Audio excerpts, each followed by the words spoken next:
Gegerkan Asia, Tijani Regenders langsung buat pernyataan begini soal Eliano Regenders di timnas Indonesia.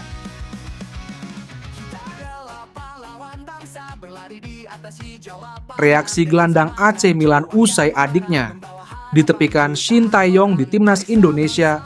Gelandang AC Milan, Tijani Regenders ikut memberikan komentar untuk adiknya Eliano Regenders yang sudah debut di timnas Indonesia. Eliano Regenders mencatatkan debut ketika timnas Indonesia melawan Bahrain pada 10 Oktober 2024 lalu.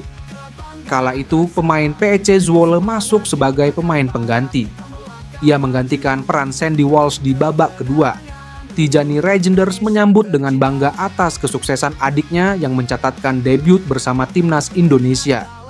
Ya pasti bangga sekali dia, Eliano, dapat menit bermain pertamanya. Permainan yang agak gila sebenarnya versus Bahrain, ucap gelandang AC Milan dikutip dari Telesport. Gelandang AC Milan tersebut mengaku menonton semua pertandingan. Ia menyebut kesempatan ini bagus untuk Eliano. Sayangnya di laga kedua melawan Cina, pemain 23 tahun ini justru tidak masuk skuad. Eliano ditepikan oleh Shin Tae-yong. Maka dari itu, gelandang AC Milan berharap adiknya bisa mendapatkan banyak kesempatan di laga yang akan datang. Saya nonton semua pertandingannya dan bagus buat Eliano. Semoga ke depan ada banyak match yang akan datang, tegas pemain berusia 26 tahun ini. Adapun Eliano bisa mendapatkan kesempatan selanjutnya ketika timnas Indonesia melakoni 2 pertandingan kandang melawan Jepang dan Arab Saudi di putaran ketiga kualifikasi Piala Dunia 2026. Tijani Regenders merupakan kakak dari salah satu pemain timnas Indonesia, Eliano Regenders. Pria yang merupakan gelandang dari AC Milan tersebut pernah mendapatkan pertanyaan wartawan terkait debu Eliano Regenders di timnas Indonesia. Sebagai informasi, Eliano Regenders melakukan debut bersama timnas Indonesia kala meladeni timnas Bahrain di putaran ketiga kualifikasi Piala Dunia 2026 zona Asia pada 10 Oktober kemarin. Di laga tersebut, kemenangan timnas Indonesia di depan mata harus dirampas oleh kepemimpinan wasit asal Oman, Ahmed Al-Kaf. Alhasil, timnas Indonesia harus puas dengan skor 2-2. Ya, pastinya saya bangga karena Eliano mendapatkan menit bermain pertamanya. Laga yang sangat bikin saya heran, tapi saya menonton laga tersebut, jawab Tijani Regenders. Itu bagus buat Eliano. Semoga kedepannya ada banyak laga yang dimainkannya, tutup jawabannya. Tijani Regenders yang kini berusia 26 tahun itu memberikan respon terkait postingan akun media sosial milik ayahnya yang bangga dengan kedua anaknya yang masing-masing membela 2 negara yang berbeda.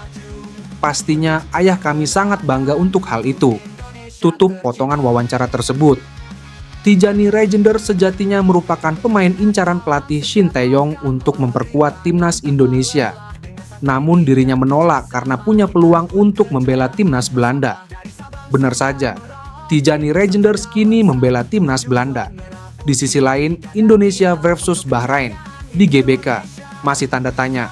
Menpora Dito Aryo Tejo menyebut, FIFA sudah memutuskan laga timnas Indonesia versus Bahrain akan tetap digelar di Jakarta. Benarkah demikian? Pernyataan Dito itu disampaikan seusai dirinya dilantik di Istana Kepresidenan, Jakarta, Senin, 21 Oktober 2024. Ia menanggapi pertanyaan wartawan terkait polemik permintaan Bahrain yang ingin laga tandang mereka kontra timnas Indonesia digelar di venue netral. Dito memberi garansi keamanan untuk Bahrain. FIFA sudah memastikan pertandingan tetap di Indonesia. Harus di Indonesia, kalau tidak berarti menang WO, kata Dito di Istana Negara kepada pewarta pada 21 Agustus 2024. Namun sumber Detik Sport menyatakan hal sebaliknya. Menurut sumber itu, PSSI belum mendapat kesempatan untuk menjalin komunikasi dengan AFC maupun FIFA. AFC menyadari isu yang menjadi perhatian BFA terkait keamanan timnas mereka sebelum laga grup C babak kualifikasi Piala Dunia zona Asia melawan timnas Indonesia. pada 25 Maret 2025, tulis AFC. AFC mengambil isu ini secara serius untuk memastikan keamanan para pemain, ofisial, dan fans, sekaligus mengutuk segala bentuk serangan online dan ancaman. AFC akan mendiskusikan hal ini dengan FIFA, BFA, dan PSSI dan ronde 3 kualifikasi Piala Dunia 2026, 25 Maret 2025. Partai ini kemungkinan akan digelar di Stadion Utama Gelora Bung Karno, SUGBK. Jakarta Timnas Indonesia naik ke posisi 2 klasemen. Sementara grup C kualifikasi Piala Dunia 2026 kelar. Lawan Jepang dan Arab Saudi, Timnas Indonesia naik ke posisi 2 klasemen. Sementara grup C kualifikasi Piala Dunia 2026 zona Asia kelar melawan Jepang 15 November 2024 dan Arab Saudi 19 November 2024 di matchday kelima dan keenam grup C. Namun, ada beberapa syarat yang harus dipenuhi agar kondisi ini terjadi. Timnas Indonesia wajib menang atas Jepang dan Arab Saudi. Andai kondisi ini terjadi, koleksi angka Timnas Indonesia setelah melakoni 6 pertandingan adalah 9 poin. Namun, skuad asuhan Shin Tae-yong mesti berharap hasil matchday kelima grup C yang mempertemukan Australia versus Arab Saudi berakhir imbang. Begitu juga dengan Bahrain versus China. Mesti kesannya agak mustahil. Arab Saudi dan China kerap jago dalam kondisi terjepit. Arab Saudi menang 2-1 di markas China, meski bermain dengan 10 orang sejak menit 30. Sementara itu, China dalam kepercayaan diri tinggi setelah menang 2-1 atas Timnas Indonesia di matchday keempat grup C. Tak sampai di situ, Timnas Indonesia harus bergantung kepada hasil pertandingan lain.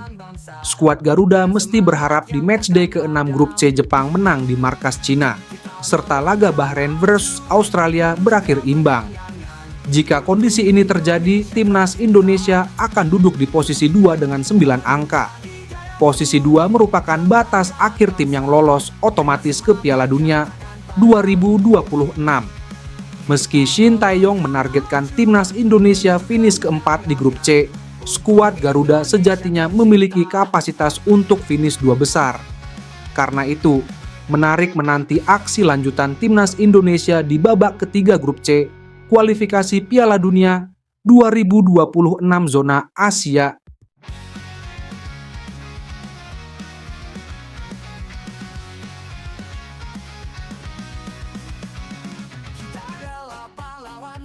Berlari di atas hijau lapangan dengan semangat juang yang membara, membawa harapan jutaan orang dari Sabang sampai Merauke, bersatu dalam satu tujuan.